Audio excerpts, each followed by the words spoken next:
నమస్కారం. రత్నలహరి ఛానల్కు స్వాగతం, సుస్వాగతం. నేను మీ లతను.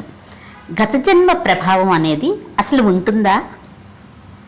దీని గురించి తెలుసుకుందాం. మా ఊళ్ళో నా చిన్నతనంలో ముగ్గురు కలిసి కొబ్బరికాయ వ్యాపారం మొదలుపెట్టారు. వాళ్ళు కొబ్బరి తోటలకు వెళ్ళి కాయలు చవకగా కొని సైకిల్ మీద వాటిని పెట్టుకుని దగ్గరలో ఉన్న పట్టణానికి వెళ్ళి ఎక్కువ ధరకు అమ్మి లాభం పొందేవారు. నేను ఈ మధ్య చాలా ఏళ్ల తర్వాత మా ఊరికి వెళ్ళాను. ఆ ముగ్గురిలో ఒకటి చాలా పెద్ద వ్యాపారి అయ్యాడు. చాలా గౌరవం, పలుకుబడి సంపాదించాడు. మిగతా ఇద్దరు స్నేహితులు ఇప్పటికీ కూడా సైకిల్ మీద కొబ్బరికాయలు పట్టుకెళ్ళి అమ్ముకుంటూ జీవనం సాగిస్తున్నారు. వారి వ్యాపారంలో ఎదుగుదల లేదు.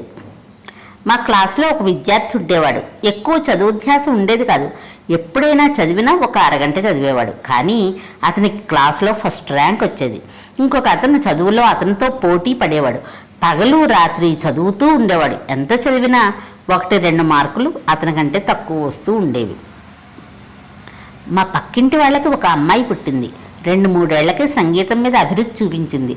5 ఏళ్ళు వచ్చేసరికి కీర్తనలు పాడడం కూడా మొదలుపెట్టింది. దీనిని బట్టి మనకి ఏమి అర్థమవుతోంది? ఈ జన్మలో మనం అందరం 0 బేసిస్లో పుట్టలేదు.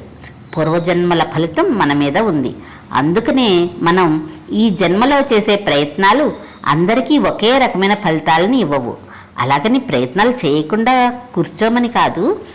కొంతమంది జీవితం నీటి ప్రవాహం, గాలివాటం అనుకూలంగా ఉంటే మరపడవతో అవతల ఒడ్డుకు సులువుగా వెళ్ళడంలాగా ఉంటుంది. కొంతమందికి నీటి ప్రవాహం ఎదురు, గాలివాటం ఎదురు, చిల్లులు పడ్డ తెరచాప పడవలాగా ప్రయాణంలాగా ఉంటుంది. వీళ్ళు కూడా అవతలి ఒడ్డుకు చేరతారు, కానీ బాగా కష్టపడాలి.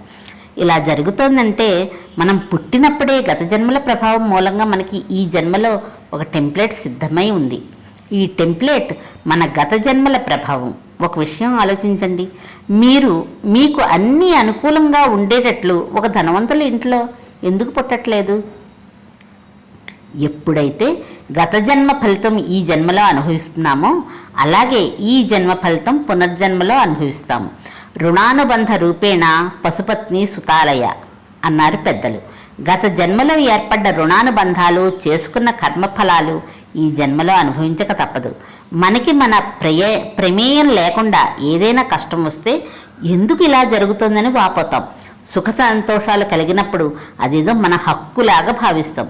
అందుకే కష్టాలు, బాధలు వచ్చినప్పుడు మరిన్ని చెడు కర్మలు చేయకుండా, సుఖాలు అనుభవిస్తున్నప్పుడు అహంకారంతో విర్రవీయకుండా దైవ నామస్మరణ చేసుకోవాలని మన హిందూ మతం, అదేనండి మన సనాతన ధర్మం చెబుతోంది. కాదంటారా?